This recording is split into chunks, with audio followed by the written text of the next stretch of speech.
Hello and welcome to another episode of the Minor Issues Podcast. I'm Mark Thornton at the Mises Institute. Well, there are all sorts of people making all sorts of predictions regarding the prices of gold and silver and other precious metals. In fact, some journalists think that gold has a mind of its own. Our main focus here is going to be on the monetary metals today, gold and silver. The goal here will be to explain the theoretical backdrop of the free market in order to understand the real world market of interventionism in which people are actually trying to predict price. In other words, what would happen in a purely free market? What can we say from a theoretical perspective about the supply and demand conditions for gold and silver? This, in turn, has direct implications for price.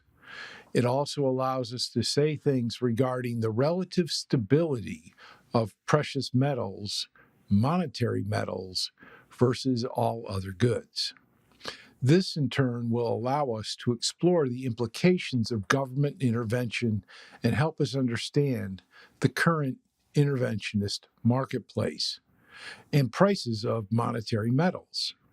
This analysis concurs with the general and obvious consensus opinion that the trend of monetary metal prices is heading higher in terms of fiat currencies, with the caveat that we cannot date the various levels of increase, that markets in uptrends experience ups and downs, and we do not have straight line long term movements in prices, and that, of course, policies could be changed to defeat the upward trend. It also allows us to comment on the end state and how the US dollar will fare in the conflagration of fiat currencies that follow in the future. The post World War II advantages of the dollar could boomerang in the future. Monies in the Stone Age were items of food and clothing. As man discovered metal, the evolutionary competition led copper, silver, and gold to increasingly dominate as monies because of their comparative advantage in the product characteristics of money described by Richard Cantillon and Carl Menger. Of course, because of the dominating role of government intervention for hundreds of years and of fiat currency over the last 50 years, there's really no knowing what the evolutionary competition would have brought us or what will happen after the collapse of the interventionist regime. We only have the previous millennium plus year trajectory prior to intervention, which does suggest monetary metals, perhaps kryptonized or something with similar product characteristics to monetary metals, would follow in the free market future. We can make theoretical deductions concerning supply, demand, and price of monetary metals in a free market, non-interventionist setting. First, evolutionary competition would select a commodity or commodities that would result in stable money conditions because this is a desirable outcome for its use as money. A commodity with unstable conditions would not serve well as money. Second, the purpose of a monetary metal is to serve in the role of exchange that is involved in one side of all transactions.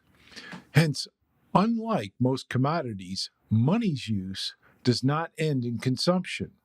Here, consumption refers to either the act of consumption, such as ingesting food or drink, or burning tobacco or firewood.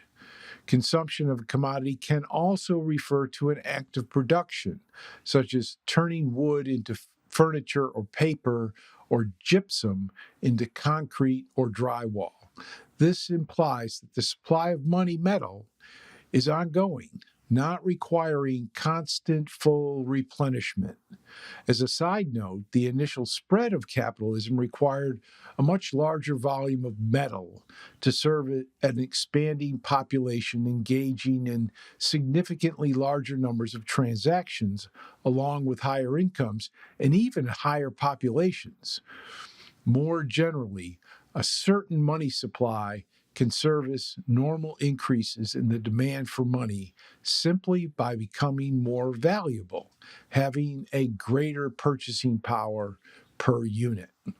Third, the fact that money is automatically renewable means that unlike other commodities, the cumulative total supply of a monetary metal in all of our individual balances is enormous relative to the available supply of other commodities consumed. In fact, the total value of the refined stock of monetary metals exceeds the current inventories of all other refined commodities combined. For example, lumber, not all trees. Now, this astounding fact alone explains the market designation of precious metals in conservation terminology. Fourth, this also implies a segmentation to the markets for monetary metals. Each monetary metal will have a market for the commodity for its use of money, and it will have a market for the use of the commodity for consumption goods. Each market for consumption purposes will have two sets of submarkets, markets in which the final consumption good offers the potential for recovery or recycling, and markets for which the consumption of the final goods does not offer good potential for recovery or recycling. For example, it is easy to recover and recycle silver jewelry, but difficult to recover silver coatings on outdated electrical connectors. And this last point about recycling is illustrated in a recent episode of the Minor Issues podcast. Now, markets for consumption goods can often use substitute commodities when price rises. For example, the use of composite dental crowns when the price of gold rises. Fifth, the price of monetary metals will be the same in all of these use markets. They will all share the same supply conditions. Consumer demand for money versus products will dictate the flow of the metal into each of the markets. Sixth, an increase in the demand for one use will dictate conservation in all other uses. For example, an increase in demand for money due to, for example, an increase in population will dictate for more conservation, that is, a decrease in the quantity demanded for goods production, a higher overall price for the monetary metal, and an increase in the quantity supplied. A substantial, sustained increase in the price or purchasing power of money commodities is also an incentive to find new sources of supply and extraction technologies in addition to conservation technologies. Now, following this change in consumer preferences, the supply response will pull resources from other sectors of the economy into the production of monetary metals. Seventh, individuals place value on holding monetary metals because the future is uncertain and they have planned expenditures that do not coincide exactly with planned receipts. Receipts themselves are uncertain. Money provides a high degree of certainty and a great deal of flexibility for the individual, and that's why we hold or demand money. Eighth, individuals will conserve on holding monetary metals by exchanging them for near-monies or secondary precious metals. Exchanging monetary metals such as gold for other monetary metals such as silver and copper is one of the obvious cases. Because of relative scarcity and demand conditions, gold might be the primary monetary metal in which prices are rendered in the marketplace, while silver and copper might serve as hand-to-hand money in everyday exchanges that are brokered in gold-based prices. Ninth, the desirable properties of the monetary commodity also determine primary supply conditions. For example, the potential supply of a commodity has to be very scarce.